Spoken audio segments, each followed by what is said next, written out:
School के teacher का video viral हो रहा है दारू पीते हुए स्कूल में। क्या कहना चाहेंगे? शिक्षा को लेकर तमाम वादे किए जा रहे हैं, दावे किए जा रहे हैं। देखिए,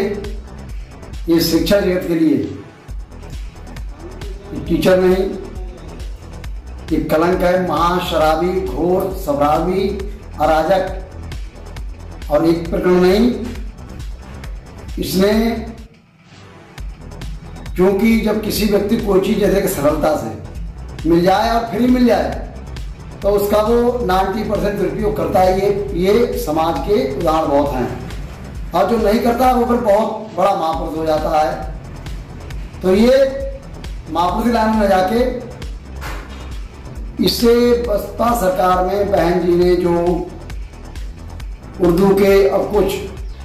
दलित समाज के लोगों को एक नियम दिया था, उसके अंतर्गत जो पढ़े लिखे लोग थे बिना BEd BTC उनको उर्दू अनुवादक आदि में अध्यापन का काम के लिए नियुक्ति की गई। इन महोदय, इसका नाम है तेज बहादुर, औसरी नाम है तेज बहादुर गौतम इसे नहीं कहूँ, गौतम की परिभाषा बहुत बड़ी है और समाज बहुत अच्छा समाज है गौतम सागर। लेकिन कोई अपराधी, कोई गलत प्रवृत्ति के व्यक्ति की जात धर्म नहीं होती है, उसकी परिवार भी नहीं होता, क्योंकि उसका परिवार भी नहीं है। ये अकेला उद्दंड और राज करने वाला व्यक्ति है, इसका नाम है तेज बहादुर। और ये उस गांव की पवित्र धरती को कलंकित कर रहा है। इसकी 3 पीढ़ी को हमारे गांव के लोगों ने, स्वयं हमारे परिवार हम लोगों ने इसके हर दुख दर्द में इनके परिवार को मदद करी है। इसके अन्य भाई जो स्वर्गवासी हो गए, भतीजे, परिवार, तमाम सारे लोग बहुत सज्जन हैं, आज भी अपने पारंपरिक काम कर रहे हैं, तमाम सहयोग कर रहे हैं। मगर ये उस गांव जिसका नाम है बड़ा गांव, मेरे गांव को भी कलंकित करने का काम इसने किया है, जन्मभूमि का। इसलिए मेरी पहली ड्यूटी बन जाती है कि इसके कुकृत्यों को सबसे पहले मेरी ड्यूटी बनती है कि मैं इसका पर्दाफाश करूं। और जो हो तो पहले चुका है, जब से नौकरी में लगाई है पूर्णपुरा, जहां शराब पीकर उद्यमता करने में, नौकरी ना करने में कई बार इसका वेतन कटा, निलंबित हुआ। इसने कई बार नौकरी से पहले कभी धार्मिक चीजों करने के लिए, कभी ये मौलवी रूप धारण कर लेता, दाढ़ी बाल।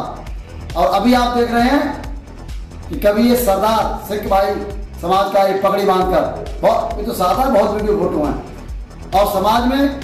कई मैं सिख समाज का सरदार हूँ, कई मौलवी हूँ, और क्योंकि दलित समाज से हिंदू वर्ग में है, तीनों धर्मों में कहीं कहीं ऐसी भावनाएं भड़काकर गलत कर ये लोगों को साथ गलत करता रहा है। कई बार जब इसकी शिकायतें जहां तैनात रहा प्रधान की, लोगों की, शिक्षकों ने विरोध किया, अन्य लोगों ने तो इस पर उन पर हर जेट लगाने की धमकी दी,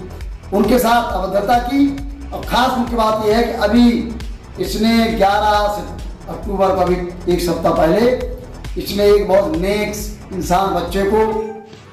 जो खुद में डिफाल्टर है, ये शिकायत करता कि इसकी शिकायत करने की चरित्र नहीं है। इसने जब इसका वीडियो वायरल हुआ, जो आप देख रहे हैं, ये वीडियो वायरल होने पर जब ABSF लंडा ने, BSF पीलीभीत ने इसका वेतन काटा, इस पर कार्रवाई करने का जवाब मांगा, जवाब नहीं दिया, तो इसने बहुत सातना दिमाग अपनाते हुए लोगों से अपने कुकर छुपाने के लिए इसने बहुत दिमाग अपनाया। और जो ABSF कार्यालय में एक 4th क्लास बच्चा है जिसका नाम है विक्रम सिन्हा और भिमनी गांव, तो बहुत अच्छे परिवार का, गरीब परिवार का, बहुत ही नेक, दुनिया से जानती है, बहुत सच्चा बच्चा है, 4th क्लास है। 4th क्लास में कोई अधिकार नहीं होता काम का। जब मुख्य अध्यापक का वेतन अगर रुका था या वीडियो वायरल होने का नोटिस आया था, जो बताया गया है FIR शिकायत में, एंटी करप्शन की शिकायत में, तो इन्होंने ना तो उस शिकायत के आधार पर जब इनका वेतन कटा या इनका शिकायत हुई, नोटिस आया, जवाब नहीं दिया, इन्होंने विभागीय कोई ABSF BSF या प्रशासन का DM शासन को शिकायत नहीं की कि मुझे विभाग के लोग मुझसे पैसे मांग रहे हैं मुझ पर, या मुझे प्रताड़ित कर रहे हैं। क्योंकि उसे मालूम था कि हमें प्रताड़ित नहीं कर रहे हैं, हमें इन्हें प्रताड़ित करना है। और हम टीचर होकर नौकरी नहीं कर रहे हैं, हम उद्यमता कर रहे हैं, समाज भ्रष्टाचार फैला रहे हैं, समाज में कुकृत्य फैला रहे हैं, विद्यालय के अंदर दारू पीकर। और जब ये जब इसके बाद इसने बहुत सावधान दिमाग अपनाया, जिस कर्मचारी फोर्थ क्लास पर कोई अधिकार नहीं है, और नियम है शिकायत का एंटी करप्शन में कि काम पेंडिंग होना चाहिए तुम्हारा उचित, और जिसके इस तरफ काम पेंडिंग है अधिकारी पास, उसका अधिकार क्षेत्र आपका होना चाहिए। उस बच्चे विकल्प सिन्हा पर दोनों अधिकार नहीं है,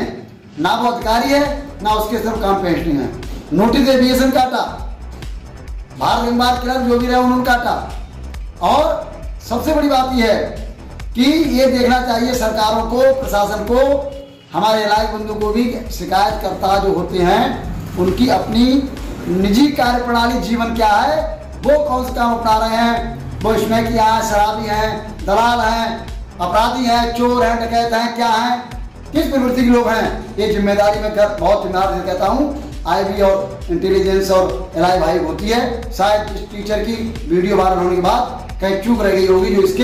इसके चरित्र की, जो इसका गलत चरित्र है, इसके चरित्रहीनता की, इसके गलत कार्यों की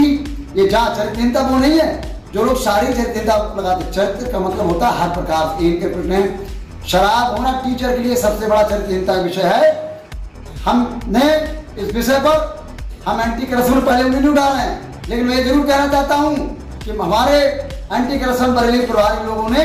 इसकी शिकायत पर क्या देखा, जब काम इसका पेंडिंग के पास था, काम इसका पेंडिंग क्लर्क के पास था, काम इसका पेंडिंग था या नहीं था अलग विषय है। जब इसके खुद ही शिकायत करने की इसका अधिकार नहीं था, और जिसके अधिकार से काम नहीं था विकल्प सिन्हा का, उसको उस समय जब उसके पिताजी डेंगू में हिमांशु सक्सेना डॉक्टर के यहाँ बिलना में एडमिट थे,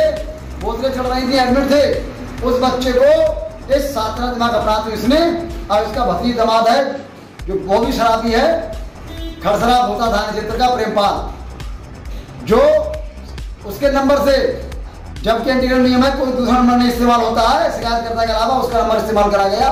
शिकायत करके उसको विकल्प सिन्हा को ये कह के उस अस्पताल में अपने पिता को डेंगू इलाज करा रहा था,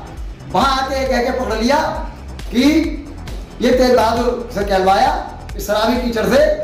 कि मेरे खिलाफ नोटिस गया था एबी साहब का, मैं जवाब देने आया हूँ, और वहां एक साहब है नहीं,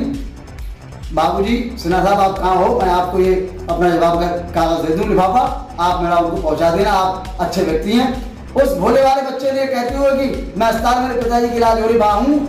अगर आप आते हैं दे दो। उसने आके दिया लिफाफा में, लिफाफा दिया कागज, लिफाफा दिया, लिफाफा कागज का,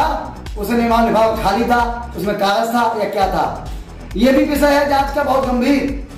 उस विद्यालय के, उस अस्पताल के चारों तरफ के सीसीटीवी कैमरा में आया, जबकि लिफाफा नहीं दिया जाता है, सार्वजनिक नोटों में केमिकल लगा होता है, जो नोट गिनती होते वो नोट सीधे पकड़ाए जाते हैं कि मैंने स्वयं मंडल स्तरीय भ्रष्ट अधिकारी को, मैं तो कहता मेरी कार्यप्रणाली जांच कराएं सब, कि मैं जब शिकायत सामाजिक उद्योग करता हूँ, व्यक्तिगत करता हूँ, भ्रष्टाचार अपराध विरोध करता हूँ, तो मेरी कार्यप्रणाली खुद की क्या है, मैं शराबी हूँ, अपराधी हूँ, दलाल हूँ, जो मैं हूँ, मेरी जांच कराए, अगर दोषी हो तो सबसे बड़ी सजा दी जाए। मैंने जब मालवा विभाग के मंडल स्तरीय अधिकारी को,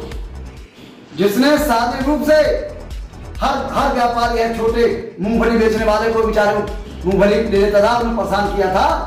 ऐसे व्यक्ति को भ्रष्टाचार जो कर रहा था, जिसने रिश्वत मांगी थी, जो मांगने को पकड़वाया था, तो उस पर एंटी करप्शन वालों ने बिल्कुल प्लानिंग के तहत वो पैसे, वो शिकायत, ये भी शिकायत ली थी कि आपकी उसके पर काम पेंडिंग क्या है। मैंने कहा मेरे मशीनों की स्टैंपिंग नहीं कर रहा है, ठीक, आप क्या हो, और मालिक हो, आपका फीस जमा है, कब से नहीं कर रहा, 4-7 महीने कर रहा है। अधिकार क्षेत्र किसका है, जो पकड़ा गया पार्ट नंबर अधिकारी, और दूसरा कौन है, क्लर्क, जो उसमें सहायक, कनिष्ठ, लिपिक, टेक्निकल, उसका भी उसमें रोल है। उन लोगों का जब सब उन्होंने 50 पेपर इकट्ठे कर लिए, देखा कि आप शिकायत नहीं करी, मैंने डीएम शिकायत की थी, विभागीय शिकायत की, किसी ने नहीं सुना, तो जब चीजें उन्होंने देख लिया बिल्कुल बिल्कुल सही है, तब उन्होंने उस पर पकड़कर, और जो नोट थे, केमिकल टीम आई, लैब की, मुरादाबाद की, डीएम साहब के गवाह थे, वो इसमें भी होते, वो तो इसमें होते, लेकिन विकल्प सिन्हा का कोई रोल नहीं था, ना उसका कोई अधिकार क्षेत्र था काम करने का, ना उसका कोई ना उस पर कोई किसी प्रकार से कोई ड्यू था। और जो पैसे उसने 5-7 हज़ार रुपये अपने पिताजी के डेंगू इलाज के लिए जो लोगों से लेकर पिताजी से लेकर जेब में रख रखे थे वो भी उसमें लगा दिए कि देखो अन्य भी रिश्वत के पैसे से जेब में निकले हैं। अरे कौन अपने पिता की डेंगू इलाज करा रहा होगा, कौन पुत्र सपुत्र, तो कुपुत्र तो हो सकता है, नहीं तो भीख मांग के उधार मांग के भी अपने पिता का इलाज कराएगा, वो पैसे भी लगाए गए। मैं सबसे पहले कहना चाहूंगा जिला प्रशासन पीलीभीत जिलाधिकारी महोदय को मैंने शिकायत दी है और शासन तक जाऊंगा, प्रोविंशियल गृह तक जाऊंगा, मुख्यमंत्री महोदय दूंगा और जरूरत पड़ी माननीय न्यायालय में जाऊंगा, क्योंकि पीड़ित परिवार ने मुझे लिख के दिया है। बहुत नेक इंसान मुकेश सक्सेना एडवोकेट भी हैं, 30 साल पत्रकार बंधु भी रहे हैं और बहुत अच्छे व्यक्ति सीनियर सिटीजन हैं जिन्होंने कभी अपने जीवन को अपराध नहीं किया, कोई पाप नहीं किया कभी, सब जानते हैं। अगर वो चाहते तो बड़ी बड़ी कोठियां बना लेते, लेकिन नहीं, उन्होंने गांव गरीब बिल्हड़ा क्षेत्र में गरीबों की सेवा करते हुए पत्रकारिता की थी। ऐसे व्यक्ति के परिवार, ऐसे नेक बच्चे को अगर इस तरीके से वो फांसा गया और न्याय के कानून में, तो निश्चित तौर पर कानून इसने दुरुपयोग किया है। वो दुरुपयोग करने वाले, चाहे बात ये अध्यापक के नाम पे कलंक, शराबी महाशराबी टीचर हो, चाहे सरकारी लोग हो, कोई हो, क्रांतिकारी विचार उत्तर ने उसकी पत्रावली पूरी तैयार कर ली है जनता के सहयोग से, और इसको मैं 1 सप्ताह के अंदर यहाँ से लेकर प्रोविंशियल गृह और माननीय न्यायालय उच्च न्यायालय तक जाऊंगा, जिससे कि लोग है क्या असली जो पीड़ित हैं वो भी शिकायत करने कब पहुंच पाते हैं, और जो व्यक्तिगत समस्याओं में, और जो प्रोफेशनल लोग हैं, आप देखिए तहरीर दिवसों में भी रोज बोले जा रहे हैं, हर एक दिवस में, संपूर्ण दिवस में, जो डेली वाले हर महीने वाले हैं, शिकायतों में स्थान होता नहीं होता अलग विषय। तो बोलो, आम जनता से भी कहना चाहेंगे जो लोग सब सही पीड़ित हो वो सब जगह जाओ, मीडिया में जाओ, लोगों में जाओ, अधिकारियों में जाओ, अपनी बात रखो। और जो लोग समाज में आप जानते हो कि ये रोज शिकायत करता व्यक्ति समस्याओं का, अगर ये प्रोफेशनल है, ये स्वार्थी है, ये अपने किसी निजी स्वार्थ से शिकायत करता है, तो ऐसे लोगों को पर्दाफाश करो, चाहे कोई हो। जय हिंद।